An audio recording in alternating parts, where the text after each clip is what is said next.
Et les prévisions de l'Organisation internationale du travail ne sont pas franchement optimistes pour les prochaines années. La crise a provoqué une vague de chômage sans précédent en Europe. Il faudra attendre fin 2016 pour voir le nombre de sans-emploi diminuer. Explication de Pascal Vinquel et Serge Joux. Les files de chômeurs devant les agences pour l'emploi ne sont pas prêtes de disparaître. Si l'on en croit l'Organisation internationale du travail, 6 millions de personnes dans le monde perdront leur emploi en 2012, portant le nombre total de chômeurs à 202 millions.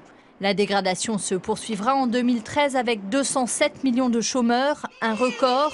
Pour l'OIT, c'est le résultat des politiques d'austérité mises en place un peu partout. À vouloir réduire la dette et les déficits, les gouvernements ont asphyxié leurs économies. L'austérité seule ne fonctionne pas. Elle est contre-productive. Au lieu d'encourager l'emploi et la croissance, elle réduit la confiance et l'activité. Et c'est en Europe que la situation est particulièrement préoccupante. Le chômage flambe dans de nombreux pays.